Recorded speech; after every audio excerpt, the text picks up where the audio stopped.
नमस्कार दोस्तों, आपका फिर से स्वागत है फॉरेक्स गुरु जी इस यूट्यूब चैनल पर। जैसे कि पिछले वीडियो में हमने देखा था कि जो भी टीपी ग्लोबल का और ईडी का जो मैटर चल रहा है उसके रिगार्डिंग कोर्ट में क्या-क्या चीज़ें चल रही है और उन चीज़ें के आधार पर जो है इन दो लोगों को बेल मिलने के बाद हो सकता है कि टीपी ग्लोबल का जो भी फंड ईडी ने सीज किया है वो थोड़ा रिलीज़ हो और जो भी टीपी ग्लोबल या आईएस ग्लोबल के थ्रू इस टीपी ग्लोबल ब्रोकर में ज्वाइन हुए हैं उनको थोड़ी राहत मिले। क्योंकि पिछले लगभग 8-9 महीने से जो है अपने आप जो विड्रॉल आते थे वो सब कुछ बंद हो चुका है। पिछले कुछ महीने में अपलाइन के थ्रू भी विड्रॉल आते थे, वो भी बंद हो चुके हैं। अभी जनवरी, फरवरी में भी किसी के $50-50 के विड्रॉल आ रहे थे, लेकिन पिछले 2 महीनों से लगभग ना के बराबर मतलब कि 100 में से 1 लोगों का सिर्फ अपने आप विड्रॉल आता है, बाकी का किसी का भी विड्रॉल नहीं आता है। तो इतनी कंडीशन जो है अभी ख़राब हो चुकी है। तो हो सकता है कि इस ईडी के केस में जो है इन लोगों को बेल मिलने के बाद जो उनका अमाउंट फ्रीज हुआ है वो रिलीज़ होने के बाद जो है जो भी टीपी ग्लोबल की पेंडिंग रिक्वेस्ट है, जो टीपी ग्लोबल में जिनका फंड अटका हुआ है उनको थोड़ी राहत मिल सकती है। तो 1 तारीख का जो भी लेटेस्ट अपडेट था, तो वहाँ पर उन्होंने क्या किया था कि अगली 1 दिन के बाद उन्होंने अगली डेट दी थी और सब कुछ बोल रहे थे कि अभी 3 तारीख को जो है हो सकता था कि इन लोगों को बेल मिल सकती थी। क्योंकि पिछली जितने भी तारीख हुई है उनमें किसी भी तारीख इतनी जल्दी नहीं दी गई थी।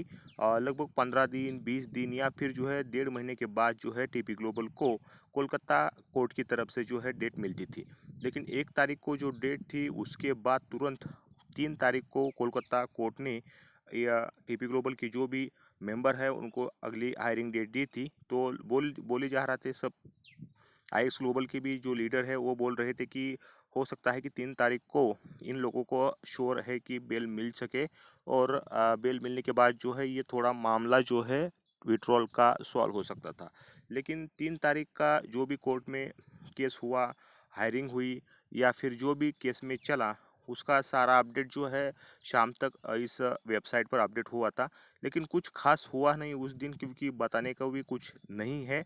बहुत सारे लोग बोल रहे थे कि सर आपने 1 तारीख का बताया और मैंने इसलिए 3 तारीख को जो है 1 तारीख का वीडियो डाला था क्योंकि इस केस में होता क्या है कि अगली डेट मिलती है और ज़्यादा कुछ बताने को होता नहीं है क्योंकि सिर्फ डेट पर डेट जो है मिलती जा रही है। तो इसमें ज़्यादा कुछ बताने के लिए भी नहीं है कि वीडियो बनाकर आप सबको जानकारी दूँ। लेकिन बहुत सारे कमेंट में ये आ रहा था क्या-क्या अपडेट है, क्या अपडेट है? इस वजह से मैंने 3 तारीख को इस 1 तारीख का अपडेट दिया था और बोला था कि 3 तारीख को होप अगर बेल मिलती है तो मैं आपको उसी दिन जो है अपडेट दूंगा। उसके बाद फिर ज़्यादा कुछ इस केस में तो प्रोग्रेस नहीं दिखी, लेकिन लोगों के सवाल जो है आते रहे कि 3 तारीख का अपडेट नहीं दिया। तो इसके लिए आज का वीडियो तो देख सकते हैं यहाँ पर ये केस की सारी हिस्ट्री है और जो भी कोर्ट का ऑर्डर इशू हुआ था वो सिर्फ 1 तारीख का ही है। जो 3 तारीख का कोर्ट में क्या चला, क्या हुआ उसका कुछ भी अपडेट जो है यहाँ पर नहीं है। तो इस रिगार्डिंग जो है एक शॉर्ट नोटिस में हम देखेंगे कि इस 3 तारीख को कोर्ट में क्या हुआ। तो इस केस के रिगार्डिंग जो भी हुआ उसके हम खोलते हैं। तो देख सकते हैं यहाँ पर एक नेसेसरी ऑर्डर है बिजनेस, उसका नेक्स्ट स्टेप क्या होगा इस केस का। तो प्रोडिक्शन इसका मतलब कि केस की जो सुनवाई है, कार्रवाई है आगे जारी रहेगी और इस केस की जो भी सुनवाई कार्रवाई का कार्यक्रम है या फिर जो अ, तय किया है वो जो है अगली तारीख को 16 जून 2023 को जो है इस केस का जो भी प्रोग्रेस है वो आगे बढ़ेगा। और ये जो है केस जज के स्पेशल सीबीआई कोर्ट नंबर 1 में चल रहा है कोलकाता के।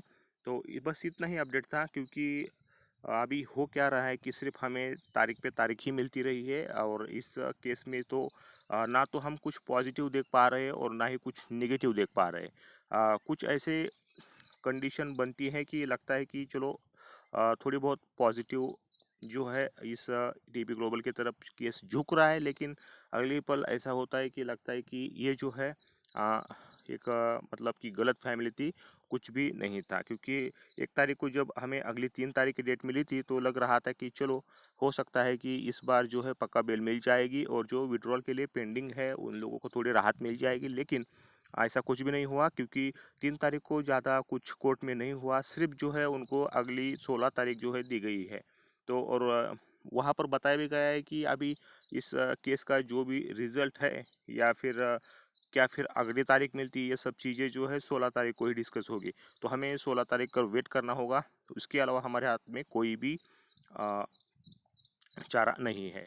तो पिछले 2 महीने से तो किसी का विथड्रॉल नहीं आया है, और कल और परसों किसी ने 2 बार कमेंट किया था कि उस व्यक्ति का जो है $50 का विथड्रॉल आया है। वो 2-2 अलग-अलग इंसान थे। मैंने उनको स्क्रीनशॉट भी माँगा था, लेकिन अभी तक उन्होंने स्क्रीनशॉट भी नहीं भेजा है। तो हो सकता है कि ये सच बोल रहे हैं या झूठ बोल रहे हैं, इसके बारे में कुछ भी ठोस हम कह नहीं सकते। तो अगर किसी को विड्रॉल आता है तो आप कमेंट के साथ-साथ उसका ईमेल सेक्शन में जो है ईमेल एड्रेस दिया है, उस पर जो है ईमेल का स्क्रीनशॉट शेयर कीजिए, ताकि जो भी हमारे बाकी के सब्सक्राइबर हैं उनके साथ कम्युनिटी में उस स्क्रीनशॉट को शेयर किया जा सके। उन लोगों को भी पता चले कि अगर $50 का विड्रॉल आया है तो ये बात सच है। इसके प्रूफ भी जो है हम इस कम्युनिटी टैब में शेयर करेंगे। तो दोस्तों बस इतना ही अपडेट था, और हमें और भी आगे वेट करना पड़ेगा 16 तारीख को। इस बीच जो है आईएस ग्लोबल की तरफ से भी कुछ और ही हलचल मच रही है, क्योंकि उनके कुछ नए-नए प्लान्स है। टीपी ग्लोबल जो भी फंड इन्वेस्टमेंट किया है, उनसे कैसे बाहर निकालना है, नया ब्रोकर, ये सब चीज़ें उनके बीच चल रही है। तो उस चीज़ें के बारे में हम बाद में कभी डिस्कस करेंगे, क्योंकि मुझे तो नहीं लगता कि ये कोई काम की चीज़ है, क्योंकि एक तो पहले ही हम इसमें फँसे हैं, और इससे बाहर निकलने के अलावा अगर ये कोई तीसरा ऑप्शन लाते हैं, तो हम इसके बारे में कुछ डिस्कस नहीं करेंगे, और ना ही इस प्लेटफॉर्म में किसी को इन्वेस्टमेंट करने की सलाह देंगे, क्योंकि एक तो इसे ही पहले प्रॉब्लम से बाहर निकलना चाहिए, और बाद में किसी और प्लेटफॉर्म के बारे में सोचना चाहिए। तो उन लोगों ने तो प्रमोशन शुरू कर दिया है, और बताया भी जा रहा है कि हमें यहाँ पर टीपी ग्लोबल के जो भी प्रॉब्लम है उससे बाहर निकालने में आसान हेल्प होगी, लेकिन मुझे तो ऐसा नहीं लगता कि हेल्प होगी, क्योंकि ऑलरेडी जितना भी सारा फंड है, सेविंग है, हम सब चीज़ें जो है इस टीपी ग्लोबल में डाल चुकी है। और अगर नया ब्रोकर के साथ इन्वेस्टमेंट करेंगे तो उसकी भी कोई गारंटी नहीं है कि ये फंड सेफ है या नहीं है। उसमें भी कुछ लॉक की कंडीशन लगी है कि 3-4 महीने आप फंड निकाल नहीं सकते, प्रॉफिट नहीं है, प्रॉफिट ही विड्रॉल करेगी। तो इस 3-4 बीच में अगर टीपी ग्लोबल जैसा कोई सीन होता है, तो हम तो पूरा पैसा ही गवा बैठेंगे। तो हमें कुछ वेट करना है सिर्फ, और किसी की भी बात पर ट्रस्ट नहीं करना है, और इन्वेस्टमेंट तो की सलाह तो मैं बिल्कुल भी नहीं दूंगा।